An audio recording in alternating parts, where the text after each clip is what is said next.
Good morning, seventh grade. It's Wednesday, April 8th.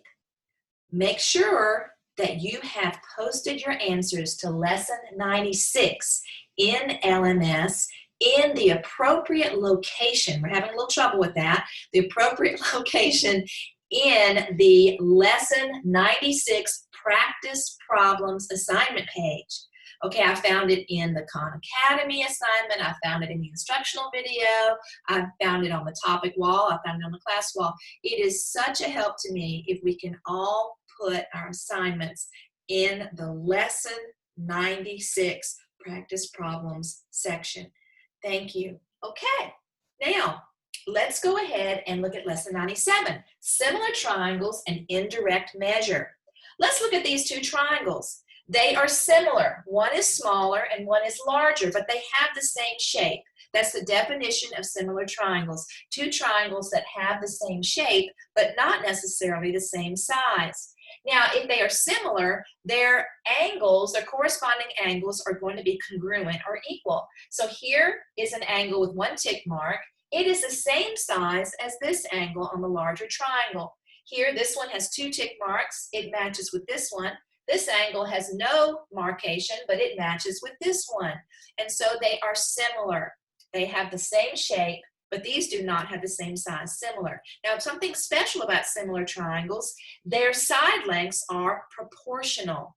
And so what we can do is set up a proportion in order to find a missing side length. So what we're going to do is look first for a side length on the smaller and larger triangle where both sides that match up with each other or correspond, both have values given. Now I look over here and I have a 6 and it actually matches over here with the 10. I can tell the 6 is between the angle with one tick mark and two tick marks, and so is side length 10 is between the 1 and 2 tick mark angles. And so these are called corresponding sides. So let's go ahead and write a fraction there. We're going to write 6 matches up with 10, 6/10. Now we're going to put an equal sign and make a proportion. And now let's look what we're looking for. We're looking for this value x. So let's look at that. I'm going to put a little 2 lines under that. What corresponds to x on this triangle? Well, of course, it's the 3.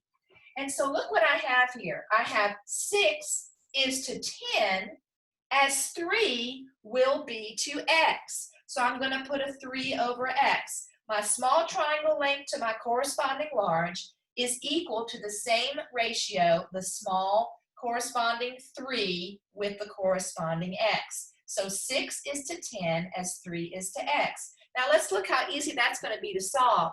6 divided by 2 is 3. 10 divided by 2 is, of course, 5.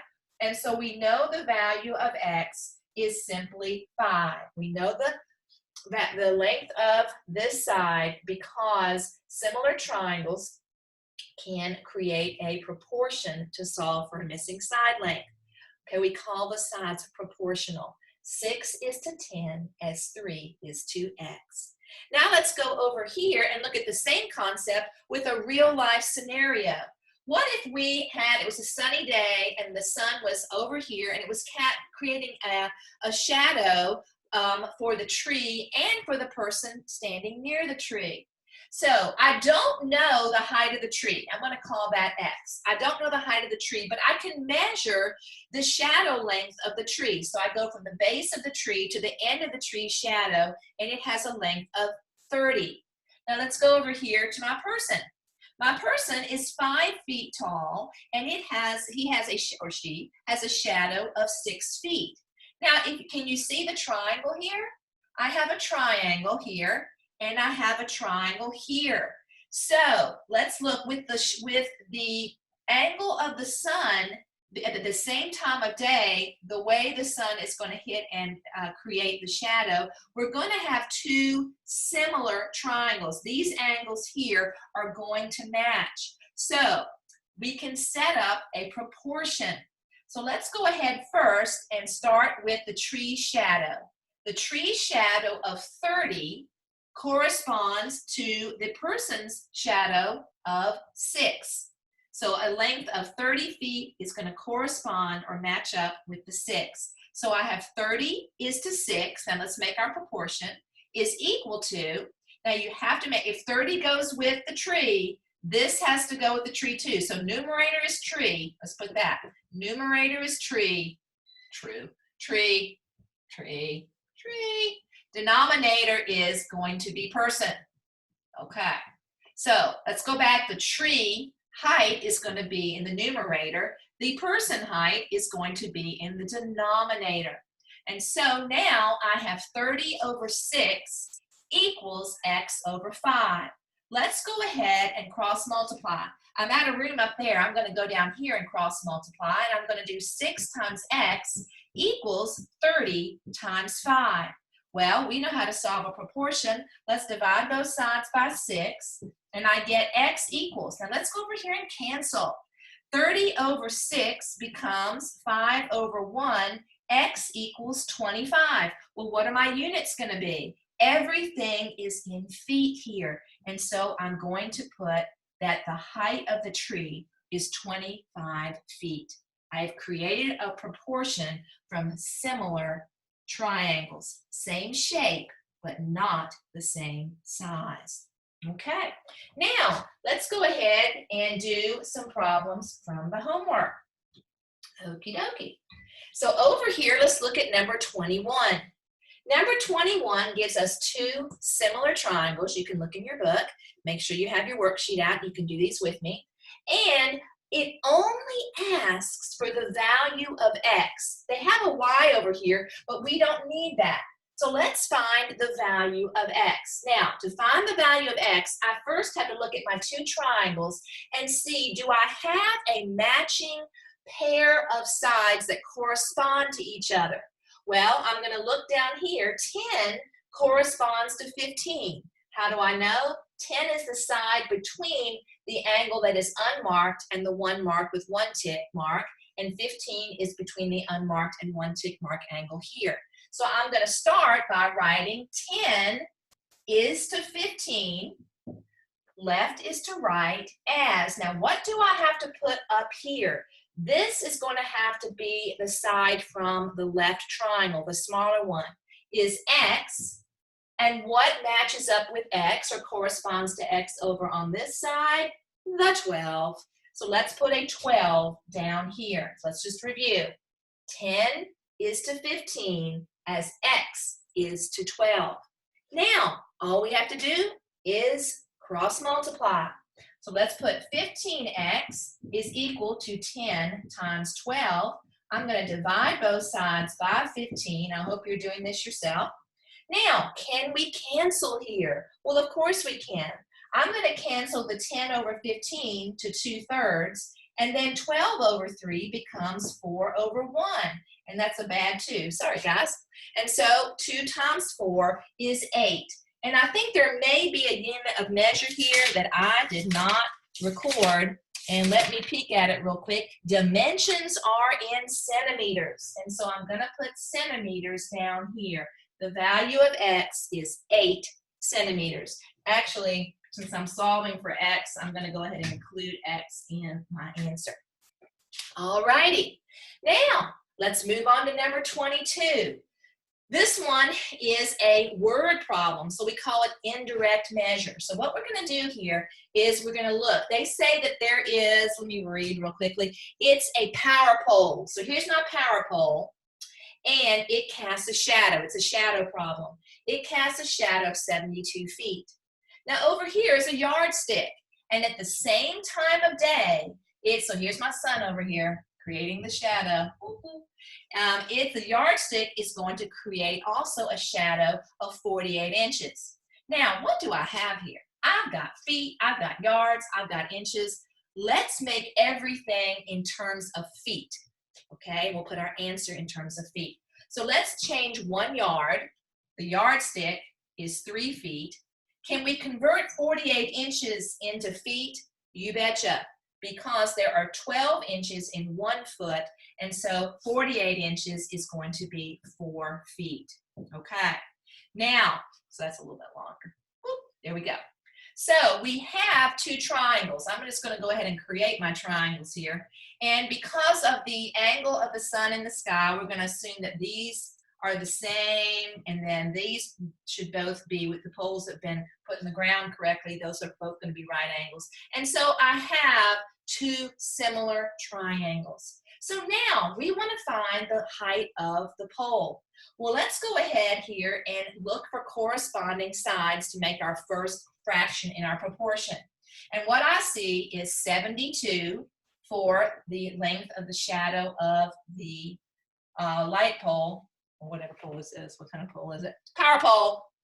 And then this, now of course, look at this, 72 feet, 4 feet. This should be really, really little. I'm sorry, guys, it's not to proportion, but anyway. So 72 feet matches with 4 feet. So I'm going to put a 4 down here. 72 is to 4 as, now what goes in the numerator here? The 3 or the x? Well, it has to be the x because I have to do pole shadow to yardstick shadow is equal to pole height to yardstick height. And so I'm going to put 72 is to 4 as x is to 3. All right, let's go ahead and cross multiply here and see what we get. I've got 4x equals 72 times 3. Let's divide both sides by 4. You probably can do that in your sleep by now. Now, does 4 go into 72? Yes, it does. So let's cancel that. There is 1 4 in 7 with 3 left over. There are 8 4s in 32. And so I have 18 times 3.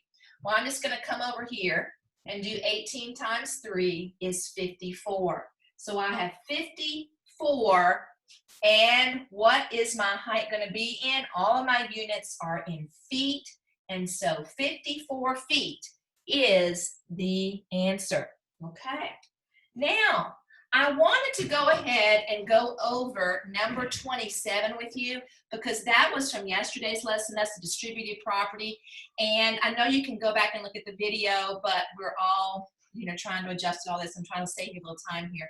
Let's go ahead and just do this problem together. Number 27. All right, the distributed property. Remember from yesterday, we learned that I can take the factor outside the parentheses, and I'm going to first multiply it by the first term in the parentheses, and I get 3 times x, which is simply 3x. Now, I'm going to go back and multiply 3 times, careful, negative y. 3 times negative y, well, 3 times y is simply 3y, so positive 3 times negative y is a negative 3y, and there is my answer, okay? Your answer, if you have 2 terms in your parentheses in these problems, you'll have 2 terms in your answer. So 2 terms in here will mean 2 terms here. Now let's go to B. B, we have 8 times x times y minus 3. And so I'm going to first take x and multiply it by y. And I get xy. I'm going to go back and multiply x times negative 3. Well, x times 3 is simply 3x. But x times negative 3, a positive times a negative, is going to be a negative. And so there is my answer, xy minus 3x. Okay, 2 terms here, 2 terms here. I am correct. Now, let's talk about our omissions today. We're omitting 3, 4, 15, 20, 23, and 30. So go ahead and put a need help in those. You've been doing a good job with that. Some of you are still doing these problems, which makes me wonder if you're watching the video. But anyway, these are the 6 problems we're omitting for today. We have done 3 already, so that's 9. So you have 21 to do today, and they will not be due until next Monday. Why is that? Because today is Wednesday. We have a test tomorrow. And and then we have Good Friday. So Wednesday's homework will not be due until Monday. You do have a Khan Academy, and we'll go ahead and have that done by midnight tonight. Get that done, but your homework will not be due until next Monday. Now, I will have a Zoom meeting today. Please come to the Zoom meetings. I've really enjoyed my time with my students, the Zoom meetings, and these are getting to be harder problems, and I am here to help you. So please, please consider that. The ID to get into the meeting is on the class wall, and also the password is on the class wall. So if you get confused, you can always chat with me or send an email. Okay. Well, don't forget to have those homeworks posted to the correct location today, and let's make sure all our answers in mymathassistant.com, and y'all have a blessed day, and tomorrow will be test day. All right. Have a lovely day. Bye-bye.